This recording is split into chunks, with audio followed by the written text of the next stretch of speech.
So I am Jennifer Thompson.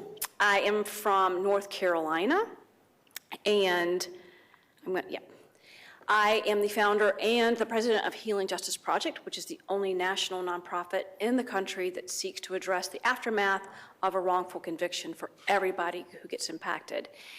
And obviously, the founding of this project is dear to my heart because I'm kind of part of that group that got impacted by a wrongful conviction. I want to talk to you a little bit about butterflies.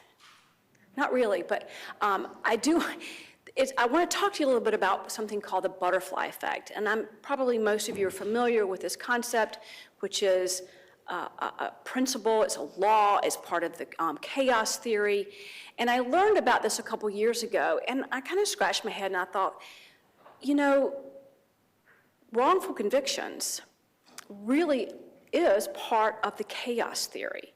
The idea that it's the law of sensitive dependence upon initial conditions. The idea that a butterfly in China can move its wings enough to move molecules of air that then go on to move molecules of air, and so many molecules of air get moved that it can cause a tornado in Mexico.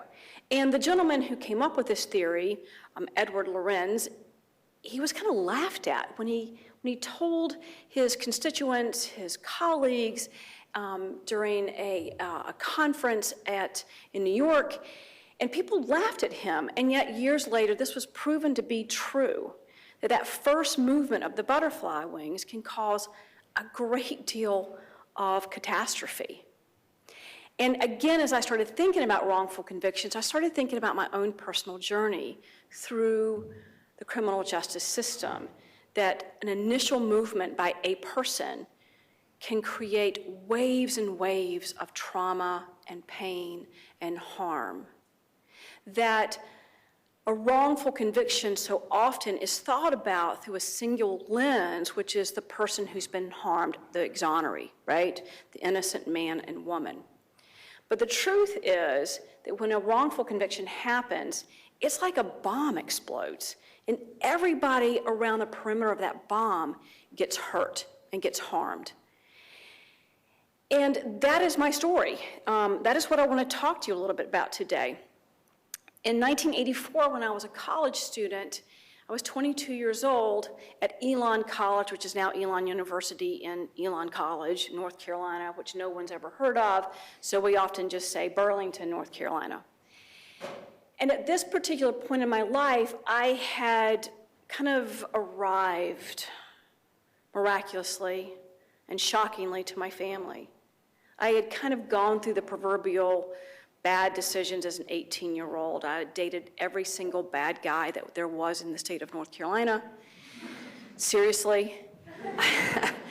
I had chosen the wrong major, psychology, not to anybody who's chosen psychology, it just wasn't my thing. And I had made kind of a mess of my life at 18 and 19 years old. And so by the time I was 22 years old and landed at Elon College, it's now my senior year, I was making straight A's. I had a 4.0 GPA.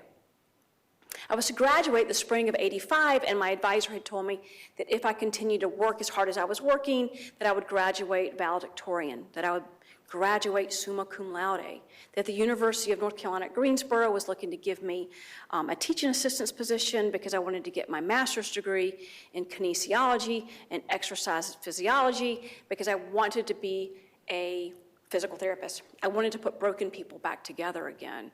And I was dating a good guy. And everybody was kind of perplexed. He was going to be a dentist. He was at the University of North Carolina at Chapel Hill in dental school. He came from a really good family in Burlington, North Carolina. And I was working 2 jobs. I wanted to pay my own bills. I wanted to be that independent girl. So I had my own little apartment, which I was really, really proud of. It was decorated in peach and pale blue. My mother and I had decorated with like eyelet lace bed coverings, and it was just really, really cute. And so I was really happy at this point in my life, and I was doing really well. On July 28th of 1984, it was a typical day. I'd gone out with my boyfriend. We had played tennis. I did not hydrate very well. We were to go to dinner that evening and then to a summer party. Pretty typical plans for a 22-year-old college student. Now, at this point in my life, I could eat a lot of food, like a big linebacker quantity of food. And so people who dated me always took me to a buffet. I'm really not kidding. Because for $2.99, I could eat all I wanted to eat, and I didn't break your wallet, and then I was happy too. So that evening, I went to the China Inn buffet. And back in 1984, you could still lace all the food products with MSG, and I overdosed on sodium and had a massive headache by about 8:30 that night, and looked at my boyfriend and said, I can't go to this party. Like, I feel physically sick. You're gonna have to take me home, which he did. And he gave me some water and an aspirin. And my last memory that night would be him over my bed, kind of rubbing my back, making sure that I was gonna be okay, before I fell asleep sometime around 9 p.m. The police report the following day would show that he left my apartment somewhere between 9 p.m. and 9:30, but I didn't hear him leave. As a matter of fact, I didn't hear anything. I didn't hear the police sirens that were canvassing the condominium complex I was living in, looking for a man who had attempted to break into my neighbor's home around midnight, who was wearing a blue shirt with white stripes on the sleeve and knit gloves as he broke the back window, and she could see his arm trying to unlock her kitchen door. I didn't hear anything at all. I lived in these little tiny apartment buildings that didn't have central air. If you've ever lived in a place that has window box units, you know that they're really loud. They're so loud they sound like a plane taking off when they go on. And so if you wanted to have air conditioning, then you couldn't hear the television or have a conversation with the person next to you. If you wanted to have a conversation or watch television, you just had to sweat. And so that night, my window unit was just cranking out. And it was really loud. And again, I didn't hear anything until around 3 a.m. when I felt this uncomfortable feeling that there was somebody in the room with me. And as women will often say, we have these moments when we're sleeping where you think you hear something, and you're really not sure if you're dreaming it, if it's actually happening. And so you struggle to wake up because you're actually not sure. Do you want to know if there's someone in the room with you? And that was the feeling I had that night. I heard something, it was out of place, and then something brushed my left arm, and as I opened my eyes and looked to the left side of my bed, I could see the top of someone's head. I could hear him moving across the carpet. My first thought, of course, was this has got to be my boyfriend. He's fallen asleep on the floor. He doesn't want to wake me. How polite. But my boyfriend never spent the night with me. His mom lived about 1.5 miles down the street, and she was Greek. I love Greek people. I particularly love Greek food. But his mother needed to know where he was every minute of every day. So he never spent the night with me. Who is that? Who's there? I said. And very quickly, a man jumped up on my bed, straddled my body, put a gloved hand across my face and a knife to the left side of my throat, and said, "Shut up, I'm going to kill you." Now, anybody who's ever witnessed a car accident, you know that when you see something, like information's flooding your brain. It's coming in rapidly in what I like to call nanoseconds. Your brain is taking in all this information and it's trying to make sense of what it is that you are witnessing. So my first thought was, my God, this has got to be a joke. This has got to be some dumb frat boy from Elon who thinks this is funny and he's going to look at me and go, just kidding. But again, I lived 3.5 miles from campus. All I did was study. I never went to bars. I never went to parties. Students at Elon simply did not know who I was or where I lived. But then this has got to be a break-in. Someone's trying to rob me. I'll just offer him my car keys, my wallet. You can have anything. You can take my money, please.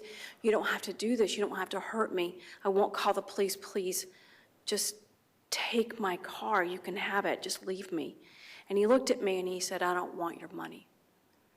And that's when I knew what was going to happen to me. It was very, very clear. Any rape survivor will tell you that they know at that moment what is going to happen to you. But what you don't know, what is unclear, is will you die?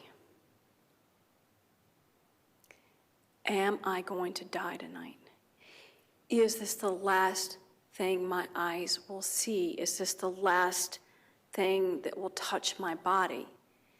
And will it hurt when I am dying? Will it be slow? Will he beat me so badly? Will it take a long time before I die? Or will it be fast and just over with and I won't feel anything? And then you start thinking about the people you love, your father, your mother, and you want one more time to call them, to tell them, thank you, I love you. Thank you for everything you've done for me. You want to see the sun come up one more time. And then something really strange happened to me. I thought to myself, you know what? I may die, but it won't be on my back. I will not die here. I'm smart. I can figure something out. My sister and I had gone for a walk the week before, and as women do, we talk about things men don't talk about. And so she looked at me and so she said, Jennifer, what would you ever do if you were raped? And I said, oh my God, I don't know. She said, well, I would bite him, I would spit on him, I would vomit, I would kick, I would punch him, I would scratch his eyes out. And I said, you know, somewhere along the line I've heard that if you stay calm, you might survive. And that conversation came back to me. And I remember thinking to myself, I have got to stay calm. I have to stay present. I have to stay in the skin. I got to be in my body because I will pay attention to you. I will look in your face. I will memorize your features. I will look for things that you can't change. A scar, a piercing, a tattoo, a missing tooth. I will listen to your voice. I'm going to pay attention because I'm going to survive. And when I survive, I will see you rot in hell for what you're doing to me. Over the next 20 minutes, as he was raping me and assaulting me, he would also say things to me. You're not wearing your glasses. You can't see me. You're from that town where they burn witches. He got Winston-Salem and Salem, Massachusetts confused. He said, you miss your boyfriend, don't you? See, he had been in my apartment as the police were looking for him. He had been drinking beer out of my refrigerator. He had smoked cigarettes in my den. He had already stolen my money. He had looked through my wallet. He knew my name. He saw my glasses. He saw postcards from my brother, who was backpacking through Europe and would sign them all, Love, Joe. And he had gone through my photo albums and taken photographs of me and actually asked permission if he could keep them, as if he was going to have a memento of his victim. And to say that I hated this man is a gross understatement. I remember thinking I wished I had owned a gun because I would shoot you between the eyes and watch you die. At one point during the assault, he tried to kiss my mouth, and I remember turning my head to the right because I was going to vomit, and I didn't want to choke to death on my own vomit. But it would actually save my life when he said to me, relax, baby, I'm not going to hurt you. And for reasons that remain unclear, I said, I'm afraid of knives. If you'll get off of me and walk to the front door and go down the steps and drop the knife on my car and I could hear it hit the metal, I'll let you back in. And he looked at me surprised. And he said, really? And the table had just shifted. The power dynamics had altered slightly, but it was important. And I said, I promise, please get off of me. As he got off of me, I pulled a blanket off the the bottom of my bed, and I wrapped it around my body because I knew that the police would ask me how tall he was. That would be a question they would want to know. How much did he weigh? What was he wearing?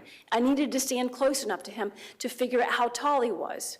Well, I'm 5'1", so he was probably about 5'11" or 6 feet tall. I weighed 105 pounds. He probably weighed 175, maybe 185 pounds. He had on khaki fatigue pants that were like olive green and slip-on boat shoes that were dark in color. They were canvas, like black or navy blue. He had on a blue shirt that came 3/4 down his arm with 3 white stripes went across his bicep, and white knit gloves that were too small because they ended at his wrist. They were like a child's size. But everything I could remember that night meant I was going to live. It was my survival. He walked to the front door and pretended to drop the knife out the door and said, "Come on, let's go." And there was no way I would ever go back in that room. There was no way he was going to touch me. I would die before he touched me again. I said, "Can I please have a moment to use the bathroom?" He said, "Hurry up." As I went into the bathroom, I turned the light on just for a second before he yelled at me to turn it off. But again, I knew that the police would ask me, how much light did I have? So I went into the bathroom and I started trying to figure out, how am I going to get out of here? I can't get through the window. It was small, and it was a drop all the way down to the cellar, to where the laundry room was, and I'd break my legs. And then I remembered he'd told me he'd come through my back door, through the kitchen. If I could somehow get to that door, maybe it was still open. So I came out of the bathroom and I said, "Could I have a drink of water?" And he said, "Yeah, make me a Seagram's and we'll have a party." I said, okay, I'll make you a drink. And he went over to my stereo and actually turned on the stereo looking for 98.7 KISS FM because we were going to have a party. But as I walked past him, the light illuminated his profile. And again, it was just another glimpse in another direction, more information that I could glean. And I quickly made my way to the kitchen. I turned the lights on because I knew he wouldn't come into the light. It would give me 10, 15 feet. It would give me 5 seconds, but I needed that. And I began to make noise with the water running and ice cubes hitting the metal and opening up drawers and cabinets and slamming them really loudly as I pulled my blanket tight and opened the back door, and I started to run. That's as far as I'd gotten with a plan. I didn't know where I was going to go. It's now raining. It's 3:30. It's dark. I'm not a runner. I don't know what to do now. I thought, well, I'll go over to 27D. My neighbor, he'll let me in. He knows me. We don't know each other well, but he's seen me. But I didn't know he was gone for the weekend. And as I looked over my shoulder, I could see him coming out the back door. Now he was angry, and I knew that I was going to die. So I took off through the neighborhood, and I did the only thing that made sense to me, which is I ran to the light. I figured if I could get under light and he started to kill me, maybe somebody would see it. Maybe somebody would drive by, and they would call the police. So I found a carport. I didn't know who lived in the home, but I prayed they were there and at home that night, and I began to bang on the back door screaming, "Please let me in. I've just been raped." And the man and the woman who lived there with their children came and looked at me through the door, and they screamed. And the woman said, "Oh my God, she's a student from college. I see her on campus. Let her in." And she happened to be a professor. I fainted. They called 911. I could hear the sirens. I could see the blue lights. They had canines that tried to pick up the scent, but the rain had already washed it away, and I would be taken to the hospital to have a rape kit done. I'd never even heard of such a thing, but my body was now the crime scene. All the evidence was on my body. It was in my body. It had to be collected and swabbed and probed and clipped. And it was humiliating, and it was disgusting, and it was awful because the doctor was really annoyed that he had to get up at 4 o'clock in the morning and come deal with one more girl that was crying rape. And so he did it with disrespect and disregard to the fact that I was a human being, and I would watch these pieces of evidence go into these bags and sealed pubic hair, vaginal swab, nail clippings, hair. It was horrible. It would be during that exam, however, when I would hear a woman down the hall screaming. And I asked the officer in the room with me, I said, the woman who's crying, what happened to her? Is she okay? And he said, no, she's just been raped. I said, was it the same man who raped me? And he said, yes. See, in under a mile and in less than an hour, he had left my home. He had crawled through her den window when she was sleeping on the couch. He bit her and punched her and slapped her, and she fought and she fought. And he put a flashlight in her eyes and a pillow over her face, and then he raped her. And she was my mother's age. And that's when it became very clear to me that people who rape just aren't very picky about who they rape.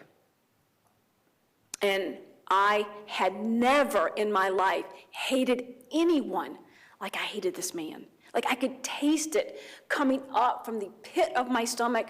I could taste it in the back of my throat. It was burning. I hated him. When the police officers asked me if I had gotten a good look at this person, I said, I did. I really did. And I need to help because he has to be removed off the streets of Burlington. This is a menace to society. He is an animal. He's going to do this again, and he has to be stopped. And I began to give a description of what this person looked like. It was so clear I'd gotten a good look at him that they asked if I could do a composite sketch. I said, yes, I can, and I want to. And I began to work with a police artist, putting together the face of the person who had just destroyed our lives. When they finished with the composite sketch, they said, does this look like the man who raped you? And I said, it really does, and it went into the newspapers. And within hours, phone calls were coming into the police department about who this composite sketch looked like. But this one phone call, the most important phone call, was from a woman who said, you need to take a look at a guy named Ronald Cotton. As a matter of fact, I saw Ronald Cotton on a bicycle at 3 o'clock in the morning on July 29th wearing khaki fatigue pants, slip-on dark canvas boat shoes, a blue shirt with white stripes on the sleeves, and white knit gloves. And that was the person who had just destroyed our lives. 3 days after my assault, I was called to the police station to look at a photographic lineup, a six-pack, as they like to call it. And Ms. Thompson, we're going to show you a series of photographs. Don't feel compelled to choose anybody. The suspect may or may not be in here. But if you see him, please pick up the photograph and initial the back of it, which I did. But I took my time because I didn't want to be too hasty. But it was number 3, and I wrote the initials on the back, and they said, good job, that's who we thought it had been. And the relief was huge. I mean, for the first time I could breathe. For the first time, I wasn't scared. A week after the photographic lineup, I was called to do a physical lineup. Now, I had seen cop shows and detective shows, you know, where you go into the police department and there's that glass, you know, that one-way mirror thing that you're looking at the people in the lineup and they can't see you, but you can see them, right? Because that protects you. But the police department that summer was being renovated, and the room that they would have used was under construction. So I was taken to an abandoned schoolhouse to the 2nd floor, where the only thing between me and the physical lineup was a picnic table. There was no glass, there was no mirror, there was nothing to protect me. It was just me, 7 men in a physical lineup, and a table, and I was frightened. They told me the same instructions, take your time, don't feel compelled, but if you see him, write his number on a piece of paper and hand it to the police officer. And it was number 5. I wrote it down, I gave it to the officers, and they said, good job, that's who you picked out in the photograph. And again, the relief was huge. I had gotten it right, he was going to go to trial, and now I needed to prepare because this was the most important final exam of my life. I needed to know everything about this monster. I wanted to know who his family was. I wanted to know where he'd gone to school. I wanted to know everything about him because I was going to watch him literally burn in hell. State versus Cotton, January of 1985, 2 weeks of my life sitting in the courtroom listening to lie after lie after lie about where Ronald Cotton had been, but I knew where he was. He was in the apartment. He had raped me. 2.5 days I was on the stand, the witness stand, being asked the most egregious questions. as my character was assassinated, because don't you know, ladies, that when you go to bed in just your underwear, that you were asking to be raped? Don't you know that? And so I sat there while my father and mother listened to me having to describe every graphic detail over and over and over again. The jury deliberated 4 hours, came back with the only conclusion, that is Ronald Cotton was guilty of all charges, and Ronald Cotton would be sentenced to life in 54 years. And we went back to the district attorney's office. They had champagne in those little Dixie paper cups, and we toasted the criminal justice system because it worked for me. I got justice. Ronald Cotton was going to die in prison, and that's the way it should be. It's the way it has to be. And then they pat you on the head, and they say, now you get to move on. Now you get to put your life back together again and move forward. But I didn't have a life to move on to. See, my boyfriend, he was 25, and he just couldn't support me. I needed a lot. And my friends didn't want to talk to me and hang out with me because I cried all the time, and I wasn't any fun. And my family didn't want to talk to me about it because it was really uncomfortable, so just don't talk about it. And so I didn't have anybody. I had nothing except lots and lots of cocaine and vodka. Because if I could snort enough white powder up my nose, if I could put enough alcohol down my throat, if I could numb myself for just a few hours and not feel anything, then I could get to the next day. But see, I couldn't go to sleep at night because I could hear him outside of my door. I could feel him underneath my bed. He was there. He was going to kill me every single night. So I couldn't sleep, which meant I couldn't get up the next day and go to class. And I started making my first B's and C's. I wasn't going to graduate valedictorian, and I wasn't going to graduate summa cum laude. I wasn't going to get my master's degree, and I wasn't going to marry the perfect guy. I graduated. I left North Carolina. I came back a year later. I had met a new man. I had fallen in love. And then the state of North Carolina decided to overturn the conviction. They said new trial. They said the jury should have known about this second victim who could not make an identification. She was being beaten. She didn't know. The jury should have known about that, because if the second victim didn't know, then perhaps my memory had been wrong. Fortunately, the second victim now was clear. She knew. It was Ronald. She was going to testify to that. And that was good, because how do you ever forget something like that? Ronald Cotton had come up with this incredible theory that he was innocent and that the actual perpetrator was a man by the name of Bobby Poole, who was running through prison, confessing to a crime that he committed, that Ronald Cotton was serving time for. But, you know, these are felons. And felons lie. They don't go into prison and go, you got me, I did it, good job. Like they always go to prison and go, man, you got the wrong guy, I'm innocent. No. So in the fall of 1987, under voir dire in the absence of a jury, they brought Bobby Poole into the courtroom. Mr. Poole, did you say you committed these crimes? No.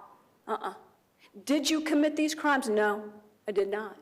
Ms. Thompson, do you recognize this man? No, sir, I do not. I've never seen him before in my life. Is the man in the courtroom today that raped you? I said, yes. It's Ronald Cotton. And this time Ronald would be found guilty of 2 first-degree rapes, and this time Ronald would receive 2 life sentences and 35 years. And once again, you got to put your life back together again, right? Because every time, your life in which you had tried and attempt to build is just shattered, like torn into a million different pieces, like a hurricane, like a tornado. And you try to put it back together. I got married in 1988. I got pregnant in 1989. In the spring of 1990, I gave birth to triplets, 2 little baby girls and a boy that were my gifts from God, because I was a good person and I deserved these beautiful babies.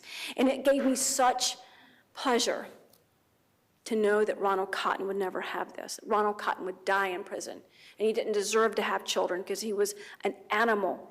He was a terrible, evil person. And at night when I would put these babies to bed, and as a mom, you go and you look at the crib and you make sure that little tummies are going up and down, that they're breathing, and you go back and you're like, oh my God, like the world is so beautiful when you've got these sleeping babies, especially when there's 3 of them. And I would pray, and I would ask God to watch over my children and to protect my parents and to feed starving babies in China. And then I would ask God to have Ronald Cotton die. But on his way to hell, I wanted him to know what that night had been like for me.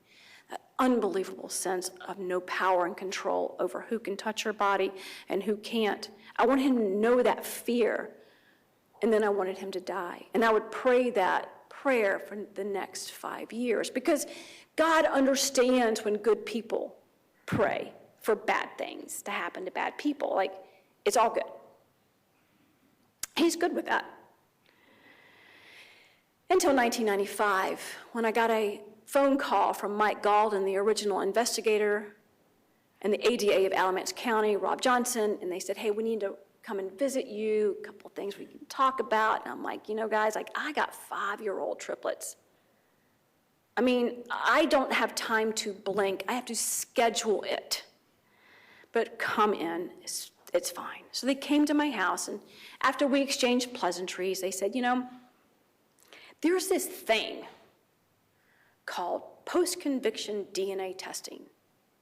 Do you know what that is? And I was like, well, I know what DNA is. I don't know what post-conviction means, but yeah. Well, Ronald still says he's innocent. We know he's not. We know we got the right person. But if this is allowed to go through the courts, your blood sample from 11 years ago has disintegrated, and you would have to submit to a new blood sample, to which I replied, I'm really, really busy. And I cannot go back to court again. I can't. At some point, there has to be finality. At some point, we have to be done. So I'm going to go to the doctor right now, and you're going to take that blood, and you're going to run that test, because I have to be done. And they said that would be fine. And I went to the doctor, and I gave them my vials of blood, and it ran down I-40, and I didn't think about it. March rolled into April, April turned into May, and the beginning of June, they came back to my house, and they stood in my kitchen, and they looked at me, and they said, that DNA doesn't belong to Ronald Cotton. It's Bobby Poole's.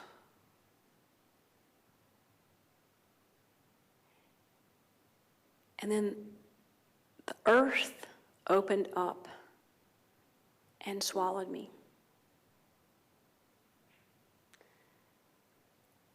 What do you say? Like, what's the appropriate response? When is he getting out? Am I safe? What about my children? What am I going to do? Oh my God. There was no handbook, there was no guidebook, there was no resources. Like, what am I supposed to do with this? Like, this was new territory. I don't understand. And the only thing I knew to do was to get really, really, really, really, really tiny. Because if I could just erase myself, if I could just become invisible and nobody could find me, then maybe we were safe. And so I watched Ronald Cotton, like everybody in America, on June 30th, 1995, come out of prison after 11 years. It was the first DNA exoneration in the state of North Carolina. It was the 23rd in the country. It was the first time ever a DNA test had exonerated one person and been a cold hit on the actual perpetrator. It was a big deal, and everybody wanted to know where the girl was. What did the girl have to say? Is the girl sorry? And the girl was me, and the girl was a mother, and the girl was a sister and a wife and a daughter, and I wanted to die. And so I couldn't breathe, and I became paralyzed and debilitated. I mean, I could function during the day. You know, I could put the clothes from the washer to the dryer. I could make a peanut butter sandwich. I could let the dog out, but when it got dark and at night and the babies were asleep, like, I suffocated. And I lived like that for the next 2 years until I physically could not take another step. And I did the only thing that made sense to me, which was ask to meet the man. And so in a small church in the spring of 1997, a mile and a half from where I'd been raped 13 years before, I waited. I waited for this man to come in, this person that for 13 years had been a nightmare for me. And as he walked into the room, I remember sobbing and crying and looking up at him and telling him, like, I don't even know what to say. I'm so sorry for what happened. And he took my hands and we started to cry together, and we started talking about what we had suffered, what we had lost, how we had healed, what we were going to do next. And at the end of those 2 hours, we ended up in each other's arms as friends. And what we didn't know was we had just engaged in this thing called restorative justice.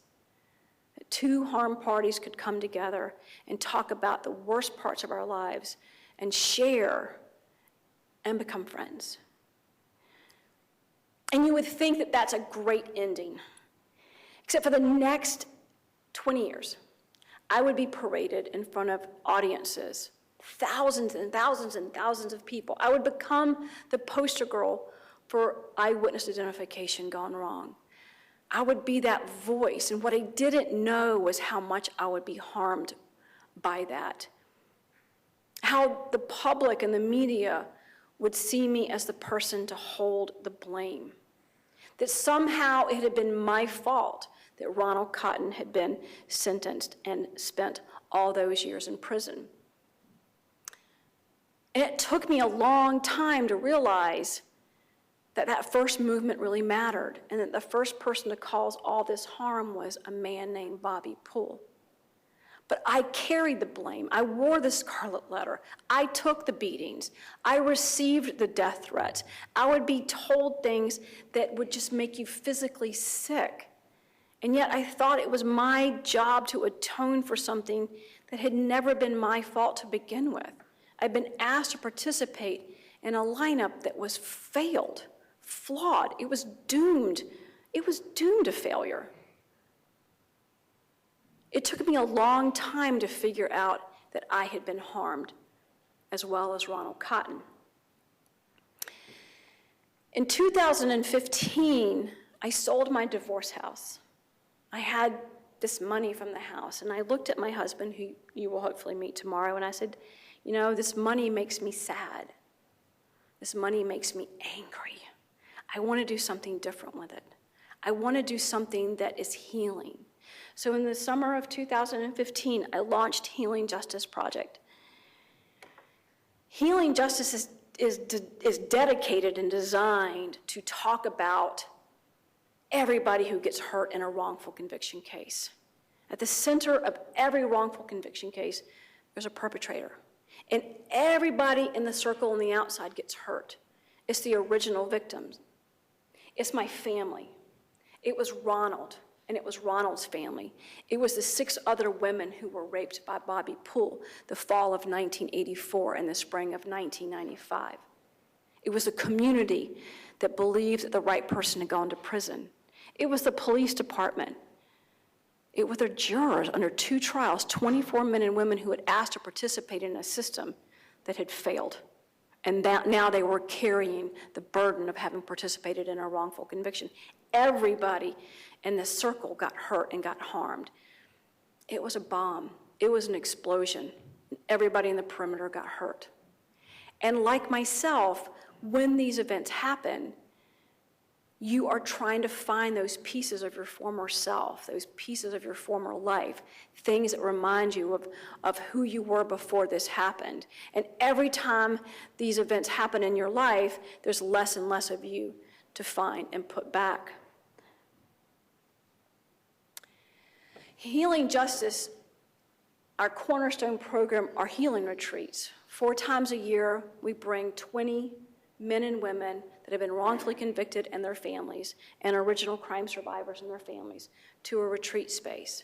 Over 4 days, we begin to unpack and unfold the grief and the loss that we've all suffered.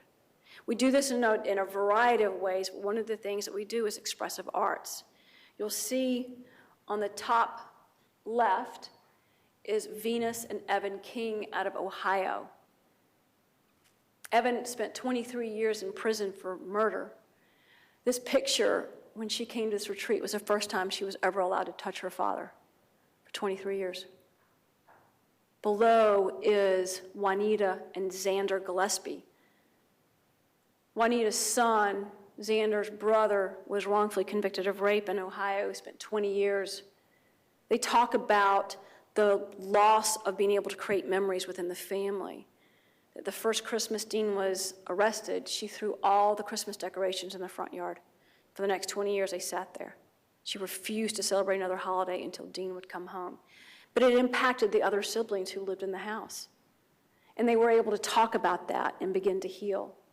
The middle one is Sylvia Barnes. Her son, Steve, was convicted of rape and murder and spent 20 years in prison for a crime he didn't commit. She was probably the angriest person I had ever met in my life. She just wore it all over her face. The first retreat she came and did a mask, which is the first project you do. And we do a ceremony called the letting go ceremony, and we write our harms that we're ready to let go of on sky lanterns, and we let them go. And she wrote something on there, and she watched it go into the sky, and when she went back home after her first retreat, her long time boyfriend said, you know, something has shifted. And he proposed, and she said yes. And so her second project was her shoe project, and she designed this for before and after, and this was the centerpiece at her wedding. And then over here is Chris Turner, who spent 27 years. This is a case out of Washington, D.C. called the H&8. There were 17 young men and one female who were convicted of a brutal rape and murder of a young mother. His brother is still in prison for this crime, and it was a federal crime. His case went all the way to the Supreme Court, and this project is called Your Story Stones, as you begin to build the chapters of your life in stones. And he's a remarkable human being. We also do games. Many of our folks have forgotten how to laugh. That inner child got lost and left behind. So we played games on our last night together, and they're quite silly. And when you bring together victims and exonerees and family members, and they can laugh together, it is magical. The top picture is a young girl, Tamisha, and her husband, Corey. Tamisha was brutally raped at the age of 12 when she was sleeping in her bed. This is a case out of North Carolina. 17 years later, the man was exonerated for the rape of Tamisha. And Tamisha talks about becoming addicted to pain pills. It was just too difficult to navigate the exoneration. And through Healing Justice, she's been sober for the last 4 years, so it's been really wonderful. Below is David Boies. He missed the death penalty out of Virginia by one juror. It was a murder in a hotel. He spent 24 years in prison before he was ever exonerated. He's really remarkable, too. Top, you see Xander, you see Venus, and then the two young men are out of Angola. Jerome, with the Obama T-shirt, was sentenced to Angola for life at the age of 16 for a shooting at a Sweet 16 party. Jerome spent 20 years in Angola before he came home, and after the first retreat, this is a really great story, the first retreat, he went back to New Orleans, and I had to go down there like a couple weeks later, and I said, hey, Jerome, I'm down in New Orleans, let me take you to dinner. He goes, okay, great, because I want to tell you something. You did such a good job healing me, I quit my job. I'm like, I'm not sure that was the outcome I was looking for, Jerome. And he goes, well, I want to tell you all about it. So we met for dinner, and his job had been, because he had been on an ankle bracelet for the first year, and this was very recent, the only job he could get was cleaning up human waste between midnight and 4 a.m. in New Orleans. And he said, you know, as a black man in New Orleans, I was devalued. Like, I've been devalued my whole life, but you showed me I have worth and value. And so he quit his job, and he started his own nonprofit, working with young men of color in New Orleans. And he runs a barbershop, and he mentors them and tutors them, and he's just phenomenal. He's just the most remarkable human being. And then below is Kathy Johnson, and her son at this retreat had only been out for 30 days. He'd been in for 13 years, and you can just see the joy in her face as she begins to start kind of healing from from her grief and trauma. This is our letting go ceremony. It's just when you see people come together who would never have met under other circumstances and begin to love each other and create a family and support system, magic happens. And peer support. It's just the most amazing thing to have people who understand and get you. When you come into a space, into a safe container, and you can begin to talk about the worst things that have ever happened, and the person sitting next to you goes, man, I get it. Like, I get it. And so we will be hosting our 4th retreat this year in December. It's a lot of hard work. It's difficult, but it's worth it. And this is just a quote from Victor Wooten, who, if you know who Victor Wooten is, he's probably one of the most famous bass guitar players like in the world. He's a Grammy award-winning bass player. And everything that has ever vibrated is still vibrating. Everything that ever was still is. Again, going back to that idea of the butterfly effect. So as you leave here today, know that every movement you make, every word you say has weight and means something and has an effect. So if we're going to create a butterfly effect in our lives, let's just make sure it's a positive one. And those molecules of air that are moving, molecules of air, you're healing and helping the next person in front of you.